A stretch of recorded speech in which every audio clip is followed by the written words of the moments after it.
Hello everyone, thank you for watching my video. Here we are going to explore the dangers of backtesting. This presentation is based on chapter 11 from the book Advances in Financial Machine Learning from Lopez de Prado. Feel free to check it out as it is a very interesting chapter and I'm sure you will learn a lot. With that said, let's start. Before exploring the dangers of backtesting, let's talk about what is backtesting. Backtest is a historical simulation of how a strategy would have performed should it have been run over a past period of time. So imagine that we want to build a model that predicts a daily position of Apple stocks. And in order to decide if we should open a long or short position and benefit from the price um, rise or fall.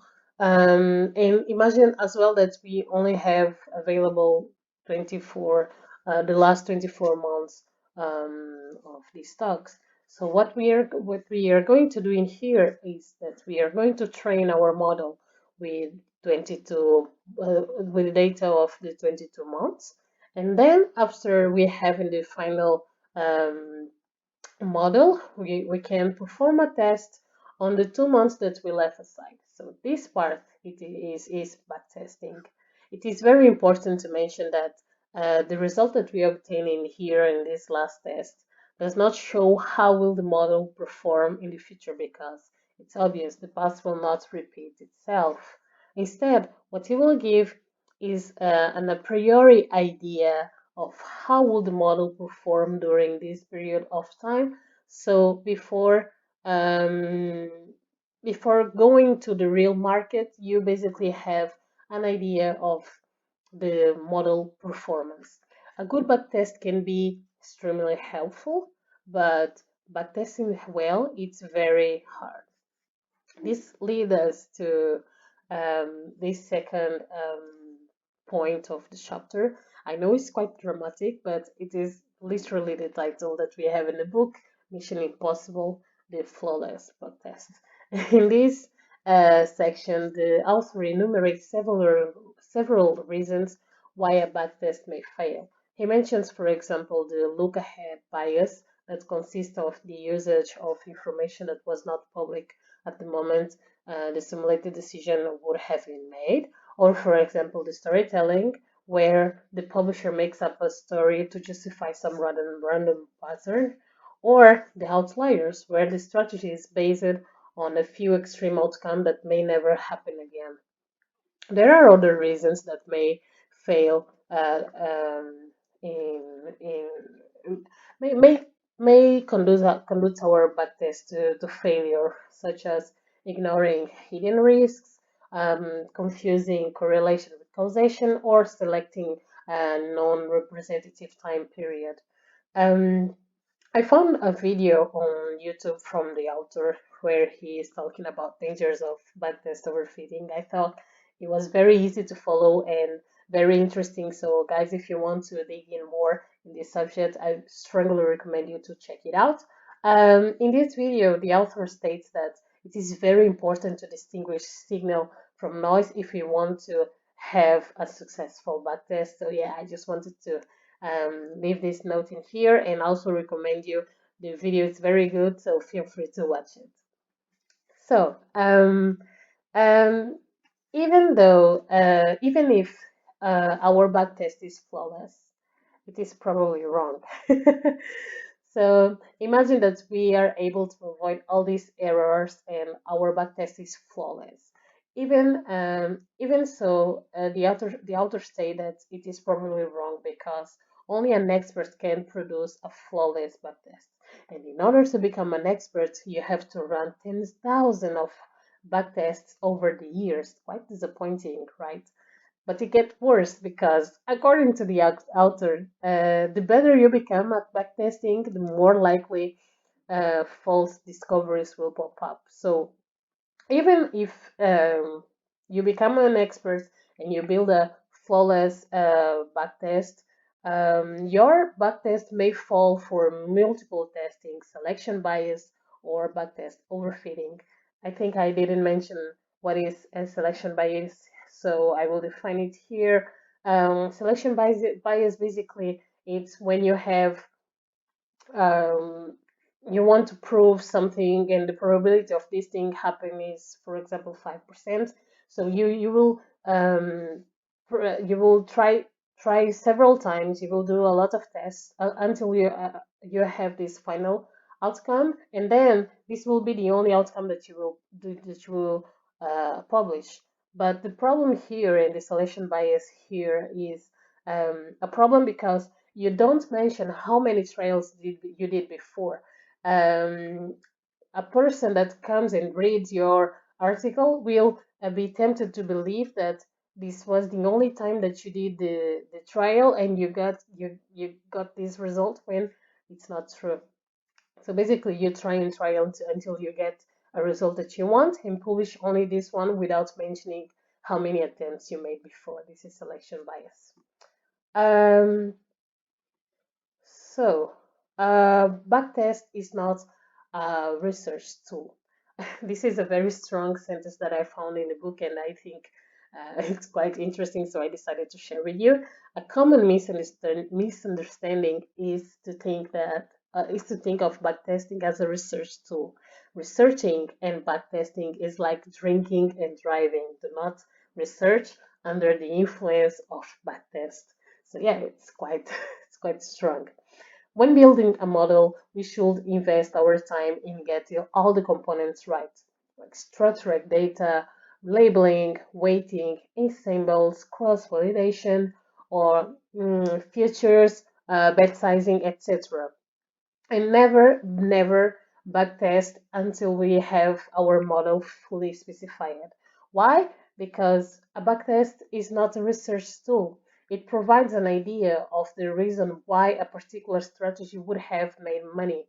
We should never use it to improve our model, but to discard the bad models instead. If a backtest fails, we should always start over. By doing that, we will reduce the probability of finding a false discovery. However, it will not be zero. This probability will never be zero. So the last section of the chapter is the strategy selection, but I decided to present it before the recommendation. So here it follows. The strategy selection, in this section, basically the author introduced a validation procedure that evaluates the model on the observation least likely to be correlated to those used to train the model. So imagine in the first example, the 22 months that we use it to train the model. This is where we would apply this model. And it basically consists in a cross-validation method for strategy selection based on the estimation of the probability of backtest overfitting. In this chapter, it's also explained the probability through a combinatorially symmetric cross-validation. I wrote this name because it's very hard to say, but CSVC method. And feel free to check it out about the combinatorially symmetric cross-validation method. On this chapter, this is the section 11.6. He has a subsection where he explains how to apply it and how to find the probability of backtest overfitting, the Sharpe ratio in sample and the Sharpe ratio out of sample. So I think it's very interesting. So yeah, go ahead and dig in more in this part of the chapter because it will certainly brings a lot of value for you. So the CSVC method computes the relation between the Sharpe ratio in sample and Sharpe for the best strategy selected with the Sharpe ratio out of sample for this same strategy. And after computing the CSVC, we can find the out of sample performance degradation, where in this figure it is clear that there is a performance decay that is caused, and this performance decay is caused by backtest overfitting. So yeah, I think it's quite interesting to have more this practical view and practical approach. So I strongly recommend you as well to go there in the book and check this practical part of the chapter. With that said, let's go ahead to a few general recommendations. This is not the last part on the chapter, but it will be the last part of my presentation because I think in here we have a summary of what to do and how to minimize the risk of having the back test overfitting or a bad back test in our model. So we have seen that producing a good back test is not easy, and there are several components that may conditionate a back test to fail or to be overfitted. In this last session, we will see some steps that can help reduce the presence of the overfitting in backtest. For, for example, on financial markets, instead of focusing in the products like stock or ETF, for example, the model should be developed for all asset classes or investment universe because this is what happened on the real world. No one goes in the portfolio is never only focused in one product, so neither should be our model. The model should represent reality and should represent also the diversification that investors always aim for in real life. We should also apply bagging, and we should never backtest before all our research is completed. All backtests conducted on a dataset should be recorded so that the probability of backtest overfitting may be correctly estimated on the final selected results, and the Sharpe ratio may be properly deflated by the number of trials carried out. This is very important, and this has to do with the previous slide that we discussed the out of sample and in sample Sharpe ratio. Um, to have more transparency, I think it's also very important to have the number of trials involved to achieve a particular result, disclaimed in the study, in the book, in the article, and the Sharpe ratio and all the tests and mechanisms uh, carried out to develop this test, these information should always be disclaimed in the study so that we have more transparency and we have the correct idea of how many trials, of how hard it was to find this final outcome. We should also simulate scenarios rather than history. The strategy should be profitable under a wide range of scenarios and not just in one historical path, because it is harder to overfit the outcome on thousands of what if scenarios.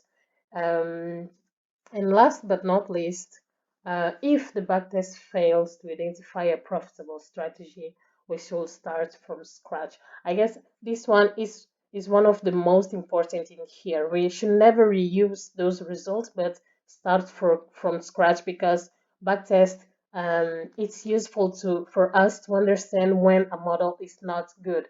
We should never use it to improve the model. So, with that said, thank you so much for watching.